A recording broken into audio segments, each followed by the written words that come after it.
Os negócios. Seu link, mais seu comentário, mais sua inscrição, mais seu compartilhamento. Vamos fazer esse ensinamento semear. Nossa imensa gratidão. Sim é inferno, diabo e karma. Samael Alveor, extrato do capítulo 11, os negócios.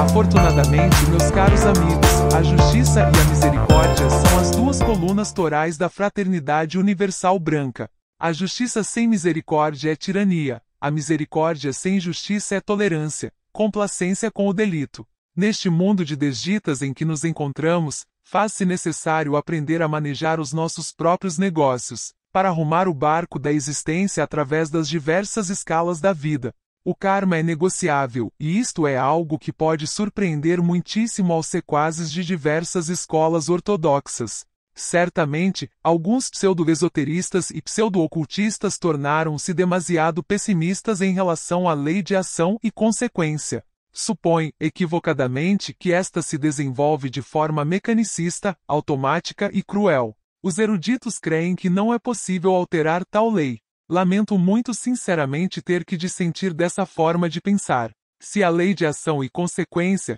se o nêmesis da existência não fosse negociável, então, onde ficaria a misericórdia divina? Francamente, eu não posso aceitar crueldade na divindade.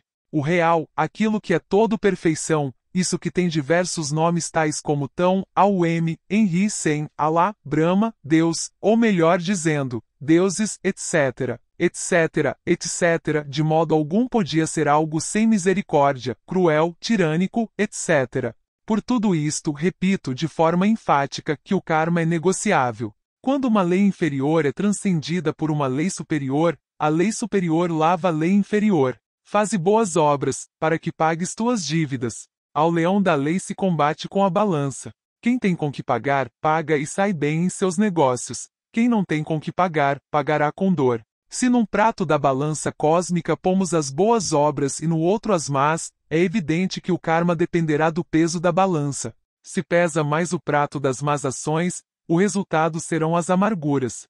Não obstante, é possível aumentar o peso das boas obras no prato fiel da balança e desta forma, cancelaremos karma, sem necessidade de sofrer. Tudo o que necessitamos é fazer boas obras para aumentar o peso do prato das boas ações. Agora compreenderão os senhores, meus bons amigos, o maravilhoso que é fazer o bem. Não há dúvida de que o reto pensar, o reto sentir e o reto obrar são o melhor dos negócios. Nunca devemos protestar contra o karma. O importante é saber negociá-lo. Desgraçadamente, as pessoas o único que lhes ocorre quando se acham numa grande amargura é lavar as mãos como Pilatos, dizer que não fizeram nada mal, que não são culpáveis, que são almas justas, etc., etc., etc.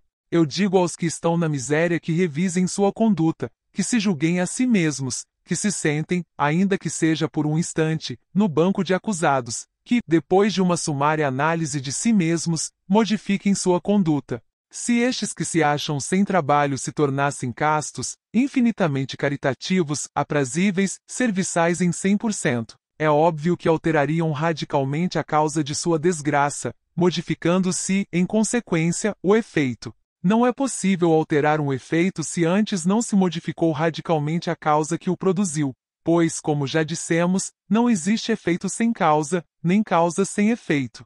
Não há dúvida de que a miséria tem suas causas nas bebedeiras, na asquerosa luxúria, na violência, nos adultérios, no esbanjamento e na avareza. Não é possível que alguém se encontre em miséria quando o Pai, que está em secreto, se encontra presente, aqui e agora. Quero ilustrar isto com um relato. Em certa ocasião, meu real ser interior, minha monada imortal, me tirou do corpo físico para me dar instruções sobre determinado discípulo.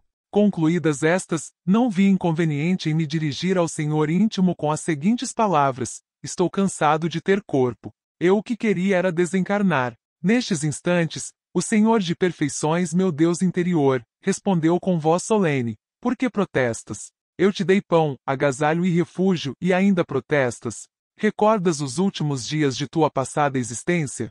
Andavas pelas ruas do México descalço, com o traje rasgado, velho, enfermo e na mais espantosa miséria. E como vieste a morrer? Num casebre imundo. então eu estava ausente. Em tais momentos resplandecia a face do Senhor, em seus olhos azuis se refletia o céu infinito, sua branca túnica de glória chegava até seus pés. Tudo nele era perfeição. Senhor, disse-lhe, eu vim para beijar tua mão e receber tua bênção. O adorável me abençoou e beijei sua destra. Depois que voltei ao corpo físico, entrei em meditação. Certamente, meus caros irmãos, quando o filho anda mal, o pai se ausenta e então, aquele cai em desgraça. Creio que agora ireis compreendendo melhor, meus caros amigos, o que é a miséria, porque chega, como chega. O Pai que está em secreto tem poder suficiente para nos dar e para nos tirar também. Ditoso o homem que Deus castiga. O karma é uma medicina que se nos aplica para nosso próprio bem. Desgraçadamente as pessoas, em vez de se inclinar reverentes ante o eterno Deus vivo, protestam, blasfemas, justificam-se a si mesmas, desculpam-se neciamente e lavam as mãos como Pilatos. Com tais protestos não se modifica o karma, ao contrário, torna-se mais duro e severo. Reclamos fidelidade do cônjuge, quando nós mesmos fomos adúlteros nesta ou em vidas precedentes. Pedimos amor, quando fomos desapiedados e cruéis. Solicitamos compreensão, quando nunca soubemos compreender a ninguém, quando jamais aprendemos a ver o ponto de vista alheio. Anelamos ditas imensas, quando fomos sempre a origem de muitas desditas. Quiséramos nascer num lar muito formoso e com muitas comodidades, quando não soubemos, em passadas existências, brindar nossos filhos com lar e beleza. Protestamos contra os insultadores, quando sempre insultamos a todos os que nos rodeiam. Queremos que nossos filhos nos obedeçam, quando jamais soubemos obedecer a nossos pais. Incomoda-nos terrivelmente a calúnia, quando nós sempre fomos caluniadores e enchemos o mundo de dor. Incomoda-nos a fofoca, não queremos que ninguém murmure de nós, e não obstante, sempre andamos entre intrigas e murmúrios, falando mal do próximo, mortificando a vida aos demais. Quer dizer, sempre reclamamos o que não demos. Em todas as nossas vidas anteriores fomos malvados e merecemos o pior, porém supomos que se nos deve dar o melhor. Os enfermos, em vez de se preocuparem tanto por si mesmos, deveriam trabalhar pelos demais, fazer obras de caridade, tratar de sanar a outros, consolar os aflitos, levar o médico aos que não têm com que pagá-lo, distribuir medicamentos, etc. E assim cancelariam seu karma e se sanariam totalmente.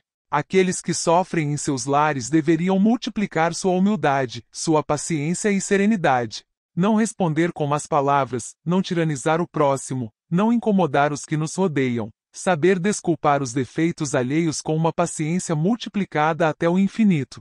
Assim cancelariam seu karma e se tornariam melhores. Desgraçadamente, meus queridos amigos, esse ego que cada qual leva dentro faz exatamente o contrário do que aqui estamos dizendo. Por tal motivo, considero urgente, inadiável, impostergável, reduzir o mim mesmo à poeira cósmica. P. Venerável Mestre, conseguindo com que os humanoides intelectuais se convertam em elementos inocentes, considera o Senhor cumprida sua missão? VM, com o maior gosto darei resposta a esta pergunta. Muitos profetas, grandes avataras e mestres lutaram, nos antigos tempos, contra as más consequências do abominável órgão kundartiguador. Isto é uma missão de ordem popular, cujo propósito é fazer regressar a humanidade até a inocência total. Tais santos, nos tempos antigos, tiveram também seu círculo esotérico para os da via direta, para aqueles que em todas as idades, aspiraram à maestria. Vede, pois, amigos, os dois círculos, o esotérico ou público e o esotérico ou secreto. Não é demais recordar-lhes que as grandes religiões confessionais preenchem precisamente estas duas necessidades. Qualquer religião confessional serve às multidões e aos iniciados. Creio que agora entendestes completamente o sentido de minha missão sobre a face deste aflito mundo em que vivemos. P. Mestre, todo sofrimento que se tenha da índole que seja, pode ser atribuído a que o Pai está ausente? VM, amigos. Existem os sofrimentos voluntários e os involuntários.